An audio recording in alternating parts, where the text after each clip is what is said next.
नमस्ते। आज हामी मुक्ति एन्ड रिभाइभलको चौबन्दी चोली भन्ने हामी हेर्नेछौँ। सुरुमा यसको इन्ट्रोमा लागेको कर्ड चाहिँ सी छ। यता राइट ह्यान्डमा चाहिँ मैले सी र जी लिएको छु, अनि लेफ्ट ह्यान्डमा चाहिँ मैले यो इन्भर्जन गरेको छु। जस्तो सी ई जी छ, यो सीलाई चाहिँ म यहाँ अक्टेभमा लान्छु। जस्तो ई र जी सेम भयो, यो सी भयो। अनि अर्को कर्ड चाहिँ ए माइनर। अब तपाईँले यो जी छोडेर बिचमा यो ए नोट गर्नुभयो भने ए माइनर हुन्छ। ए माइनरको नोट चाहिँ ई ए सी छ। यता चाहिँ सेम तपाईँको रुटकै ए र ई गर्नुहोस् है। अनि एफमा चाहिँ तपाईँको यो यता लेफ्टमा चाहिँ एफ र सी, यता राइटमा चाहिँ एफ ए सी।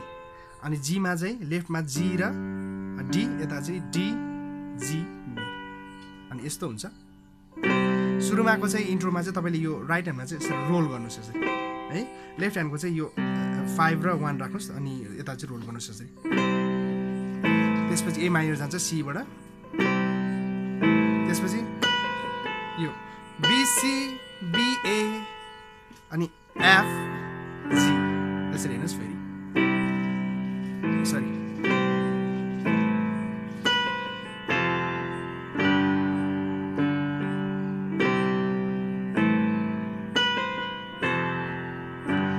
अनि लेफ्टमा चाहिँ तपाईँले लास्टमा चाहिँ यो डी र जी गर्नुहोस्। फेरि स्लोमा हेर्नुहोस्।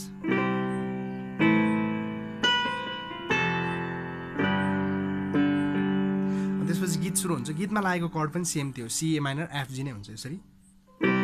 चौबन्दी चलो रातो साडी क्या सुहाएको, चौबन्दी चोलो रातो साडी क्या सुहाएको भन्दा सेम त्यही कर्ड हुन्छ। चौबन्दी चोलो, चोलो भन्दा ए माइनर, रातो साडी क्या सुहाएको एफ। हातैमा रुमाल भन्दा नि सेम त्यही, हातैमा रुमाल निधारमा टिका। हेर्नुहोस्, हातैमा रुमाल निधारमा टिका। निधारमा टिका भनेर सी र ए माइनर आएपछि चाहिँ तपाईँको रङ्ग कति मिलेको हुन्छ, एफ र जी हुन्छ। हातैमा रुमाल निधारमा टिका, रङ्ग कति मिलेको यसरी।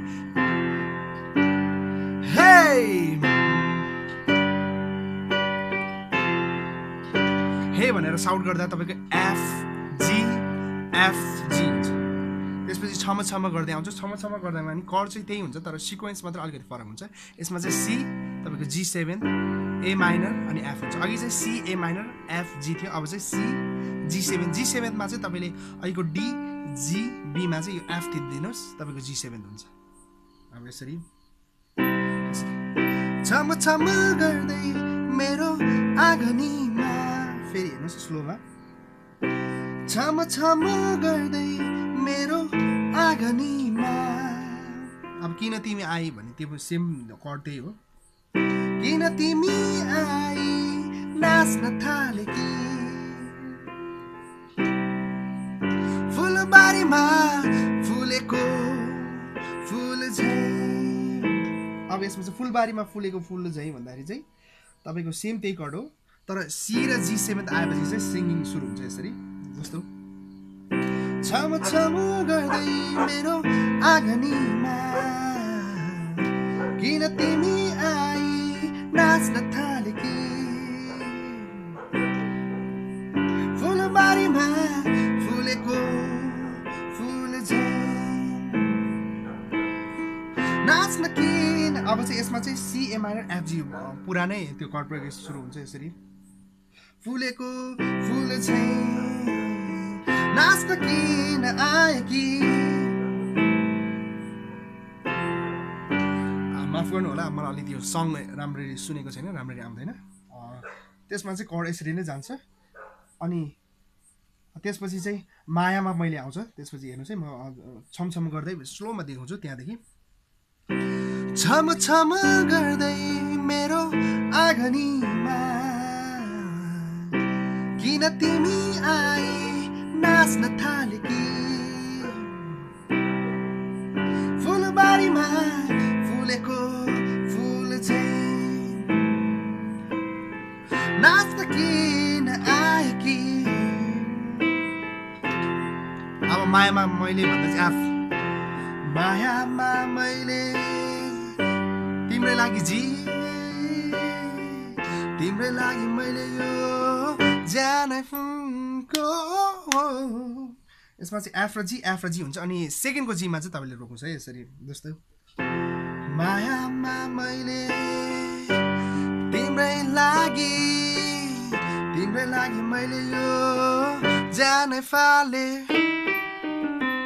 त्यसमा चाहिँ यो एउटा सानो हुन्छ यो जस्तो डी शार्पबाट ईमा स्लाइड गर्नुहोस् अनि यो जी हुन्छ यसरी यो गरेपछि फेरि डी शार्पबाट डीमा स्लाइड अनि सी यसरी फेरि हेर्नुहोस् है मायामा मैले तिम्रै लागि मैले यो जानै फालेको त्यसपछि सिरैमा फुलबन्दी आउँछ सेम त्यही कर्ड हुन्छ यसरी सिरैमा फुलबन्दी गलामा नौगेडी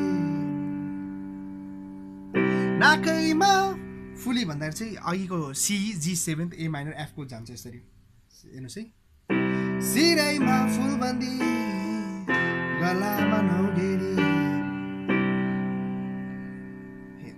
हे नाकैमा फुली हो कानमा झुम्का फेरि हेर्नुहोस् है नाकैमा फुली कानमा झुम्का C G seventh A minor F नाकैमा फुली कानमा झुम्का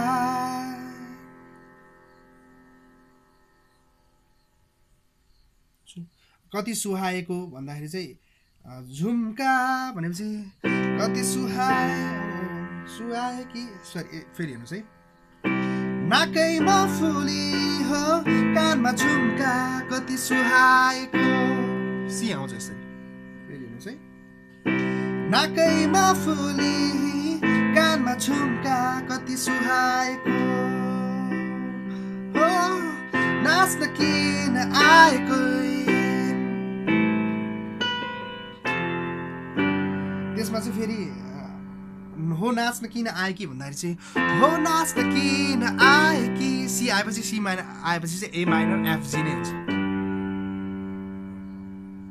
अनि यस्तै हो त्यसपछि सोलो आउँछ यो गीत अलिकति मलाई राम्ररी थाहा नभएको कारणले तपाईँहरूले रिक्वेस्ट गरेर यो कभर गरिदिनु भएको भन्नुभएकोले मैले यो कभर गरेको तर मलाई गीत अलिकति राम्ररी थाहा भएन तर यस्तै हो प्रोग्रेसन चाहिँ तपाईँले सङ बजाएर यो गर्नुभयो भने तपाईँले राम्ररी गर्न सक्नुहुन्छ Thank you for watching this video. If you like this video, you can like my video and subscribe.